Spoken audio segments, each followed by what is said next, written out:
Hello everyone, welcome back to Chokta Academy.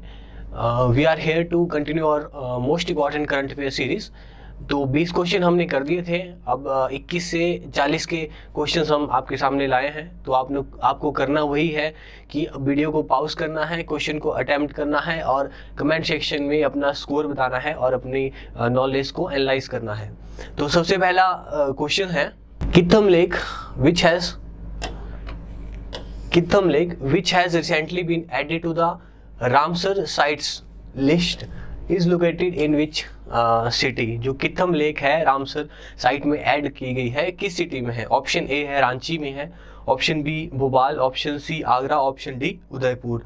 तो इसका जो राइट आंसर है option C, Agra is the right answer. अगर आप कंफ्यूज हो रहे हैं तो मैं बता दूं कित्थम लेक का दूसरा नाम है सूर Sarovar. Sur Sarovar is other name of Keetham lake. इसकी जो कंजर्वेशन की अथॉरिटी है वो है यूपी फॉरेस्ट डिपार्टमेंट और दिल्ली आगरा रोड पे ये कित्थम लेक है। अगर रामसर साइट्स की बात करें तो एक कन्वेंशन है ईरान की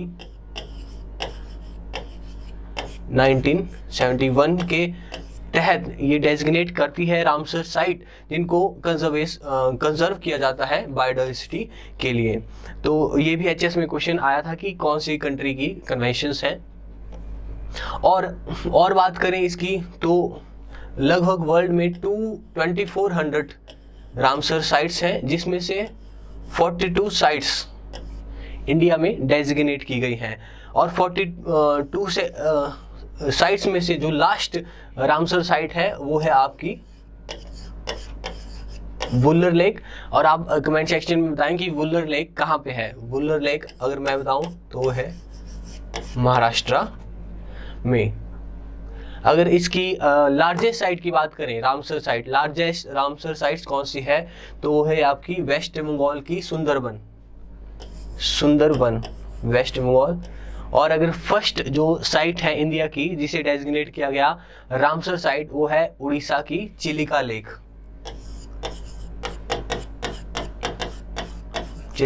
जो कि है उड़ीसा में। सो इस क्वेश्चन का राइट आंसर है option C, Agra is the right answer. Next question चले। First state in the country to make end to end processing of cabinet paperless by implement E cabinet applications.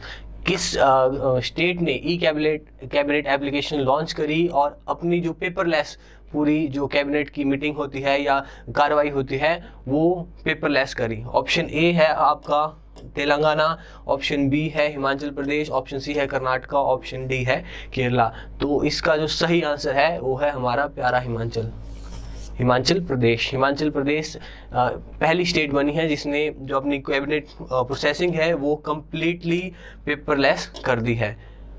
Next question है आपका what is the rank of India in Henley passport index. Henley जो passport index है उसमें India का कितना rank है? Last year भी Henley passport index से एचएस में क्वेश्चन पूछा गया था, तभी मैंने क्वेश्चन यहाँ पे रखा है। ऑप्शन ए है 80, ऑप्शन बी है 87, ऑप्शन सी है 82, ऑप्शन डी है 85। तो अगर हेनले पासपोर्ट इंडेक्स में रैंकिंग की बात करें तो हमारे इंडिया की है 85 रैंक। अगर बात करें कि इंडिया को जो पासपोर्ट है वो कितनी डेस्टिनेशन में वैलिड होता है ये भी पूछ सकते हैं।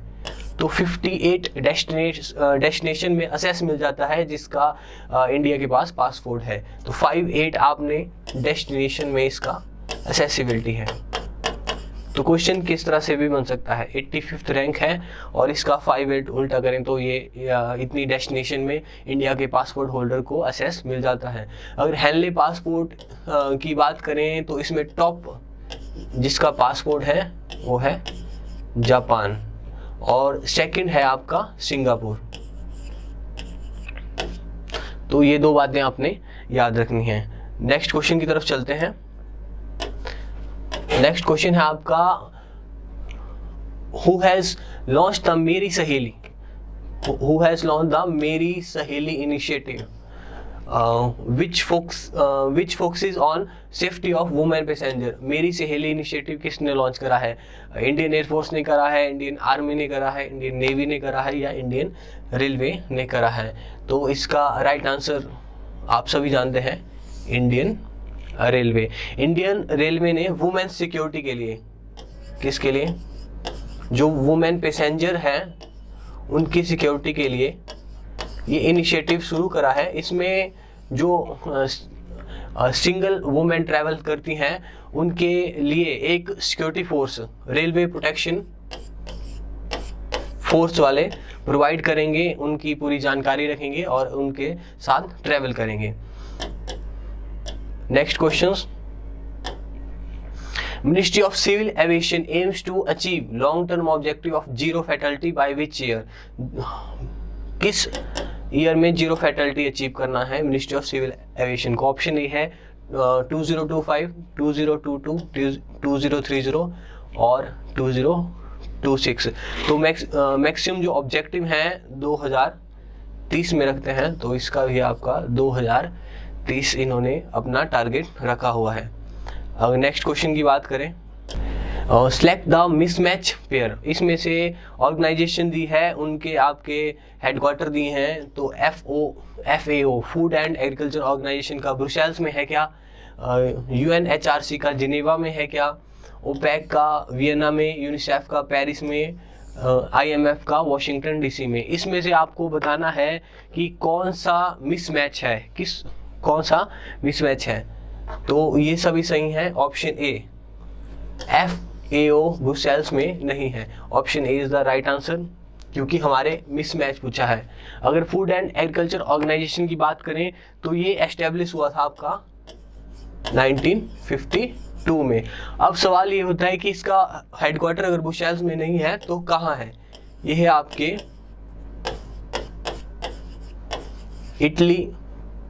इटली के रोम में इसका हेडक्वार्टर है। अगर इसके मोटो की बात करें तो let there be bread, motto है इसका लेट देयर बी ब्रेड। ये यूनाइटेड नेशन की स्पेशलाइज्ड एजेंसी है FAO। तो option a is the right answer. Next question की तरफ चलें।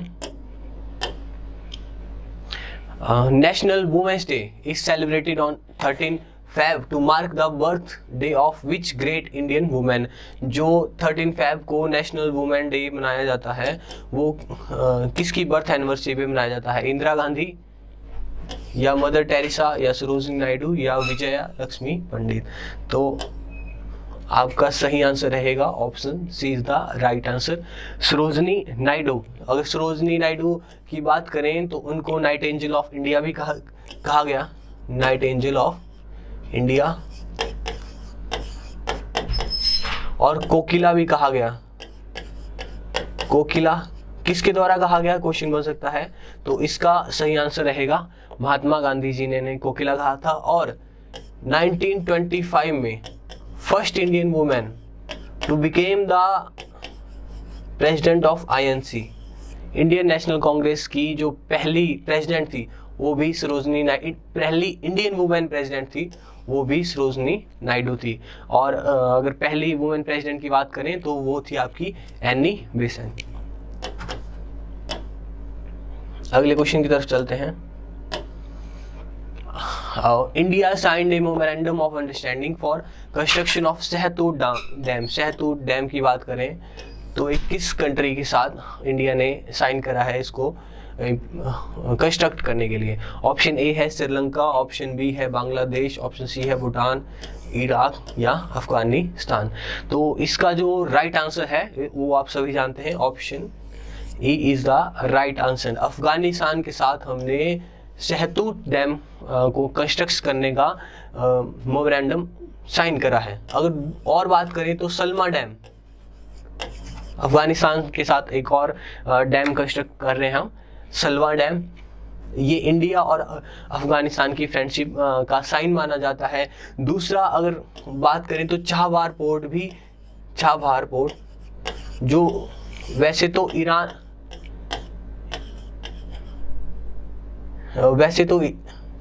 ईरान में ये बन रहा है, लेकिन इसकी कनेक्टिविटी अफगानिस्तान को भी बेनिफिट देगी, और सलमा डैम और चाबहार पोर्ट भी। और इसी के साथ एक और आता है, अफगानिस्तान की बात करते हैं तो गोल्डन क्रिसेंट। गोल्डन क्रिसेंट क्या है? गोल्डन क्रिसेंट है आपका ईरान, अफगानिस्तान और पाकिस्तान में ऐसा रीजन, ईरान, पाकिस्तान और अफगानिस्तान, इन 3 कंट्री का ऐसा रीजन जिसमें मैक्सिमम ड्रग ट्रैफिकिंग होती है, नशे का कारोबार होता है, उसको गोल्डन क्रिसेंट के नाम से कहते हैं, जिसका इम्पैक्ट हमारे पंजाब पे भी पड़ता है। तो अगर मेंस में भी आपको ये क्वेश्चन पूछा जा सकता है कि गोल्डन क्रिसेंट से क्या है, तो ये ड्रग ट्रैफिकिंग का आपका एरिया है। और अफगानिस्तान से, जैसा कि हम सब जानते हैं, यूएस विड्रॉ कर रहा है और तालिबान अफगानिस्तान और के बीच में पीस टॉक चली है, उसका क्या नाम है आप कमेंट सेक्शन में बता सकते हैं। अगर दोहा डायलॉग भी अफगानिस्तान और यूएस के बीच में आजकल न्यूज़ में है। India first ever geothermal power project, जो जियोथर्मल पावर प्रोजेक्ट है इंडिया का पहला, विल बी एस्टेब्लिश इन कौन से विलेज? पूगा विलेज। ये पूगा विलेज कहाँ है? ऑप्शन ए कारगिल में है, ऑप्शन बी लद्दाख में है, ऑप्शन सी लाहौल स्पीति में है, ऑप्शन डी टेहरी में है। तो पूगा विलेज है आपका, option B is the right answer. जो पूगा विलेज में इंडिया का फर्स्ट जियोथर्मल जो पावर प्रोजेक्ट है वो चलाया जा रहा है। अब कंपनी कौन सी है इसकी? तो है इसकी ONGC के द्वारा लद्दाख में ये प्रोजेक्ट चलाया जा रहा है। अगर मेगावाट पूछें तो 1 मेगावाट इसकी कैपेसिटी रहेगी। तो option B is the right answer. Next question की तरफ चलते हैं। Name the latest earth observation satellite recently launched by ISRO in 2020। जो अर्थ ऑब्जर्वेशन सैटेलाइट इनमें से कौन सी लॉन्च की गई इसरो के द्वारा? EOS 10, EOS 15, EOS 01, EOS 20। तो right answer is the C, EOS 01। अगर EOS 01 की दूसरा नाम भी है, दूसरा नाम है इसका रिसेट 2BR2। ये भी पूछ सकते हैं आप, रिसेट। ये भी पूछ सकते हैं कि EOS को दूसरा किस नाम से जानते हैं, तो रिसेट 2BR2। अगर इसका लॉन्च व्हीकल पूछें तो लॉन्च व्हीकल बताएं, PSLV C-49 के द्वारा लॉन्च की गई। और इस सैटेलाइट के साथ कितनी अदर फॉरेन सैटेलाइट लॉन्च की गई? तो इसका आंसर रहेगा 9 other foreign satellite PSLV C-49 के थ्रू इसरो के द्वारा लॉन्च की गई। और अर्थ ऑब्जर्वेशन सैटेलाइट है। अर्थ ऑब्जर्वेशन का अगर एप्लीकेशन रहेगी तो डिजास्टर मैनेजमेंट में, फॉरेस्ट्री में या एग्रीकल्चर में, इन सभी में इसका यूज किया जाएगा। तो next question, union environment minister approve the Lakhwar electricity project on which river in district Dehradun. जो लखवार हाइड्रो इलेक्ट्रिसिटी प्रोजेक्ट है वो देहरादून की किस नदी पे बनाया जा रहा है? अलकनंदा, यमुना, भागीरथी, मंदाकिनी। तो इसका जो राइट आंसर है वो है आपका Yamuna. B is the right answer. अगर लखवार इलेक्ट्रिसिटी प्रोजेक्ट की बात करें, ये न्यूज़ में क्यों था? क्योंकि इसको अभी एनवायरनमेंट क्लियरेंस मिली थी। किससे? Ministry of environment, forest and climate change. इसको अभी एनवायरनमेंट क्लियरेंस मिली थी। और इसमें 6 जो स्टेट्स हैं हमारी, वो उनको बेनिफिट होगा इस प्रोजेक्ट से। कौन कौन सी है? हमारी हरियाणा है, हिमाचल प्रदेश है, दिल्ली है, राजस्थान है,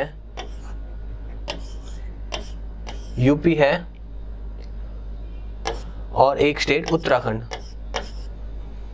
ये 6 स्टेट्स हैं जिन्हें बेनिफिट होगा लखवार इलेक्ट्रिसिटी प्रोजेक्ट। अब इसकी कैपेसिटी की बात करें तो कैपेसिटी है इसकी 300 मेगावाट। साथ ही साथ इसमें इरिगेशन के लिए भी यूज किया जाएगा इसका वाटर, और साथ में ड्रिंकिंग वाटर के लिए। लखवार ये है आपका यमुना रिवर पे। Option B is the right answer. अगला भी हाइड्रो इलेक्ट्रिक प्रोजेक्ट है आपका Ratle hydro electric project is located on which river. कौन सी रिवर पे है ये प्रोजेक्ट? ऑप्शन ए रावी पे है, ऑप्शन बी चिनाब पे है, ऑप्शन सी झेलम में है, ऑप्शन डी सतलुज में है। तो इसका राइट आंसर है option B is the right answer. Chenab नदी पे है आपका ये हाइड्रो इलेक्ट्रिक प्रोजेक्ट। अगर कहाँ है तो ये है आपका जम्मू कश्मीर की किश्तवाड़ जो एरिया है उसमें है। अगर कंपनी की बात करें तो एनएचपीसी के अंडर आता है प्रोजेक्ट। ये है Ratle hydro electric project. Next question की तरफ चलते हैं। Who has been appointed as the new secretary general of Lok Sabha. New secretary general Lok Sabha के कौन है? अपॉइंटमेंट से क्वेश्चन है। आभा सिंह है, उत्पाल कुमार सिंह है, विनोद कुमार त्रिपाठी हैं या कल्पना शर्मा जी हैं। तो option B is the right answer. Utpal Kumar Singh ये उत्तराखंड के रिटायर्ड आईएएस ऑफिसर हैं। उत्तराखंड बैच 1986 बैच के आईएएस ऑफिसर हैं। इन्हें सेक्रेटरी जनरल अपॉइंट किया गया। और सेक्रेटरी जनरल किसके द्वारा अपॉइंट किए जाते हैं? तो इसका है लोकसभा के जो स्पीकर हैं हमारे ओम बिरला जी, उनके द्वारा अपॉइंट किए गए हैं उत्पाल कुमार सिंह। अगला क्वेश्चन है आपका साथी portal for state designated agency for state level activity was launched by.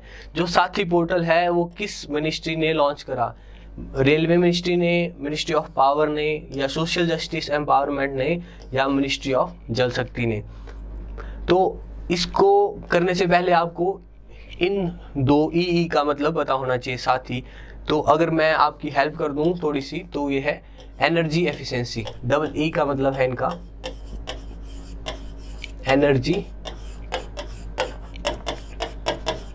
Efficiency. अब आपको थोड़ी आसानी हो जाएगी। तो एनर्जी एफिशिएंसी आपका आंसर है ministry of power.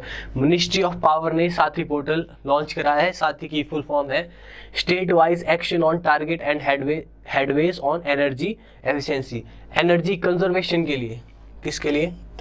Energy conservation के लिए जो एफर्ट्स हम लगा रहे हैं या जो स्टेप्स उठाए गए हैं उनकी रियल टाइम मॉनिटरिंग। ये कीवर्ड आप मेंस में यूज कर सकते हैं,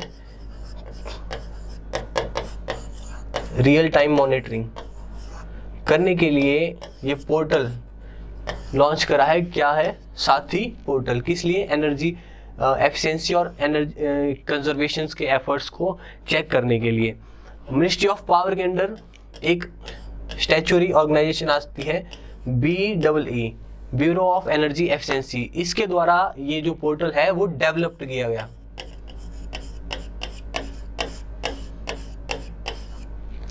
ठीक है, तो 34 का option B is the right answer. Next question है आपका what is the ORF 3D। ये क्या है? ORF 3D से आप क्या समझते हैं? ये न्यूज़ में था। सैटेलाइट है, मिसाइल है, कोरोना वायरस जीन है, या कोविड-19 की वैक्सीन है? तो ये स्टैटिक क्वेश्चन है। ये है आपका corona virus gene. ORF 3D आपने ऐसे ही याद रखना है कि ये क्या है। ये है आपकी। अगला क्वेश्चन है what is Asmi. Similar question है ASMI क्या है? ये इंडिजिनस मिसाइल है, रॉकेट है, या इंडिजिनस मशीन पिस्टल है, या ये एक सैटेलाइट है? तो अस्मी है, ये भारत के द्वारा बनाई गई पहली मशीन पिस्टल है, इंडिजिनस मशीन पिस्टल है। Option C is the right answer. अब आपसे अगर पूछेंगे किसने बनाई है तो DRDO और इंडियन आर्मी के द्वारा ज्वाइंटली ये बनाई गई है। 9mm पिस्टल है जो इनके द्वारा बनाई गई। 3D प्रिंटिंग का जो डिजाइन है वो इसमें यूज किया गया है। आत्मनिर्भर भारत की तरफ हम बढ़ रहे हैं, तो ये स्टेप्स इसमें। अगला क्वेश्चन है डेजर्ट नाइट एक्सरसाइज है, डेजर्ट नाइट 21। आपको बताना है बायलैटरल एयर, आपने इस वर्ड पे ध्यान देना, एयर एक्सरसाइज है, मतलब एयर फोर्सेस के बीच में होगी। Between which two country, India और ओमान के बीच में है, इंडिया और यूके के बीच में है, इंडिया या फ्रांस के बीच में है, या इंडिया रशिया के बीच में है। तो इसका सही आंसर है आपका इंडिया और फ्रांस के बीच में आपकी डेजर्ट नाइट 21 एक्सरसाइज है। ये कहाँ पे हुई? अगर तो राजस्थान के जोधपुर में हुई। ये भी अगर स्टैटिक कमीशन बहुत बार स्टैटिक पे ज़्यादा फोकस करता है, तो जोधपुर में हुई। अगर इंडिया रशिया की बात करें तो कमेंट सेक्शन में बताएं आप इंडिया और रशिया के बीच में एक्सरसाइज, और इंडिया यूके के बीच में, और इंडिया ओमान के बीच में। एक्सरसाइज से एक क्वेश्चन बनता है, तो आपको बताना है कि इंदिरा एक्सरसाइज किसके बीच में है, इंदिरा एक्सरसाइज किसके बीच में है, और इंद्रधनुष, इंद्रधनुष ये भी एक्सरसाइज है, ये किसके बीच में है? इंद्रधनुष है आपकी इंडियन एयरफोर्स और यूके की एयरफोर्स में, और इंदिरा है आपकी नेवी, इंडियन नेवी और रशियन नेवी के बीच में है आपकी ये एक्सरसाइज, और इंडिया और ओमान के बीच में है नसीम अल बहार। तो एक्सरसाइज आपने एक जगह राइट डाउन कर देनी है ताकि लास्ट में आप अच्छे से रिवाइज कर सकें। Financially stability report released by reserve bank of India, जो रिजर्व बैंक ऑफ इंडिया है ये रिपोर्ट आपकी रिलीज करता है फाइनेंशियल स्टेबिलिटी। ये कैसी रिपोर्ट है? एनुअल है, बाई एनुअल मीन्स एक साल में 2 बार, या बाइनियल मीन्स 2 साल में 1 बार, या ट्राई एनुअल है। तो ये रिपोर्ट है आपकी, option B is the right answer, biannual report है। कौन इसको रिलीज करता है? तो आरबीआई करती है। अब इसमें क्या देखते हैं? इसमें gross NPA, gross non performing asset, और CRAR। अगर आपने इकोनॉमी पढ़ी है तो इसका आप कमेंट सेक्शन में इसका फुल फॉर्म बता सकते हैं, यह फुल फॉर्म बता सकते हैं। इन दोनों को देखते हैं तो इस रिपोर्ट में हमें पता चला है कि जो ग्रॉस एनपीए है वो भी इंक्रीज हुआ है, और ये CRAR जिसे एडिक्वेसी रेशियो भी कहते हैं, ये दोनों इंक्रीज हुए हैं। तो ये रिपोर्ट साल में 2 बार आती है, बाई एनुअल रिपोर्ट है। इसमें हम देख सकते हैं कि हमारी जो फाइनेंशियल स्टेबिलिटी है उसको कितना रिस्क है, ये बताती है आरबीआई इस रिपोर्ट के जरिए। और हम कितना रेजिलिएंट, एक कीवर्ड है, आप इसे भी आप मेन में यूज कर सकते हैं। रेजिलिएंट, कितना रेजिलिएंट है, मतलब अडेप्टेबल, या आप लचीलापन कह सकते हैं कि वो नए सिस्टम को किस तरह अडॉप्ट कर सके। कितना रेजिलिएंट है हमारा फाइनेंशियल सिस्टम, जैसे कोरोना वायरस या कोई भी और जो शॉक हैं हमारी इकोनॉमी को, वो कितने अच्छे से ऑब्जर्व कर सके और नए सिस्टम के लिए अडॉप्ट हो सके। तो इस रिपोर्ट के थ्रू हमें पता चलता है। नेक्स्ट क्वेश्चन है सुमंगल वेब पोर्टल है जिसका नाम है सुमंगल, has been launched by which state to provide intercaste marriage incentive। किस स्टेट द्वारा इंटरकास्ट मैरिज इंसेंटिव प्रोवाइड किया गया सुमंगल वेब पोर्टल के थ्रू? ऑप्शन ए है केरला, ऑप्शन बी है आंध्र प्रदेश, ऑप्शन सी है उड़ीसा, ऑप्शन डी है तमिलनाडु। तो अगर राइट आंसर है आपका नवीन पटनायक जी द्वारा लॉन्च किया गया उड़ीसा का सुमंगल पोर्टल। इसमें क्या करेंगे? इसमें ये रहेगा कि जो इंटरकास्ट मैरिज वाला कपल होगा उसको 1.5 लाख रुपीस प्रोवाइड किए जाएंगे, ताकि हमारी जो कास्ट बैरियर है सोसाइटी में उसको कहीं ना कहीं तोड़ा जा सके, इसलिए ये इनिशिएटिव है। नेक्स्ट क्वेश्चन है आपका, लास्ट क्वेश्चन है world economic outlook report release by which agency. World economic outlook किस रिपोर्ट किस एजेंसी द्वारा लॉन्च की रिलीज की जाती है? World economic forum, international monetary fund, UNCTAD या ट्रांसपेरेंसी इंटरनेशनल? ये क्वेश्चन मुझे उम्मीद है कि मैक्सिमम जो बच्चे हैं वो गलत करेंगे, तो इसका जो सही आंसर है वो है आपका IMF। वर्ल्ड इकोनॉमिक जो आउटलुक है वो रिपोर्ट इंटरनेशनल मॉनेटरी फंड द्वारा लॉन्च की जाती है। इसमें क्या बताया जाता है? इसमें हमारा 2021 की जो रिपोर्ट थी, इसमें ये बताया गया कि जो ग्लोबल इकोनॉमी है वो 5.5% से ग्रो करेगी। कितने परसेंट से? 5.5% से। और इंडिया फाइनेंशियल ईयर 2022 में 11.5% की दर से ग्रो करेगी। वर्ल्ड इकोनॉमिक आउटलुक किसके द्वारा? इंटरनेशनल मॉनेटरी फंड के द्वारा। ये बिजनेसमैन कम्युनिटी को ट्रस्ट बिल्डअप करने के लिए ऐसी रिपोर्टें रिलीज की जाती है ताकि ग्लोबल इकोनॉमी को बूस्ट दिया जाए। इसके अकॉर्डिंग 5.5% से ग्लोबल इकोनॉमी हमारी ग्रो करेगी। और वर्ल्ड इकोनॉमिक फोरम पे आते हैं हम। वर्ल्ड इकोनॉमिक फोरम भी बहुत सारी इंपॉर्टेंट, इसका तो राइट आंसर सी है, लेकिन वर्ल्ड इकोनॉमिक फोरम के बारे में डिस्कस कर लेते हैं। वर्ल्ड इकोनॉमिक फोरम जो दो बहुत ही इंपॉर्टेंट रिपोर्ट्स ये रिलीज करता है, उसमें से अभी 2 दिन पहले इन्होंने रिलीज करी है, वो है global gender gap report. Global gender gap 2021 के लिए ग्लोबल जेंडर गैप रिपोर्ट है। अब इसकी की फाइंडिंग देखेंगे हम। की फाइंडिंग है कि लास्ट ईयर हमारा रैंक था ग्लोबल जेंडर गैप में 112 और हम इस साल 28 प्लेस जो डिग्रेड हो गए हैं, तो हमारा रैंक हो गया 140। किसमें? ग्लोबल जेंडर गैप में। किसके द्वारा? वर्ल्ड इकोनॉमिक फोरम के द्वारा।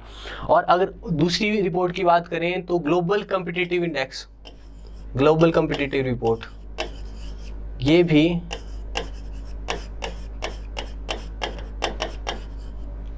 वर्ल्ड इकोनॉमिक फोरम के द्वारा ही रिलीज की जाती है। अगर UNCTAD की बात करें तो ये रिपोर्ट रिलीज करता है ग्लोबल इन्वेस्टमेंट एंड ट्रेंड। इन सब को आप एक प्लेटफॉर्म पे या एक पेज पे लिख लें ताकि लास्ट टाइम आपका रिवीजन इजी हो जाए।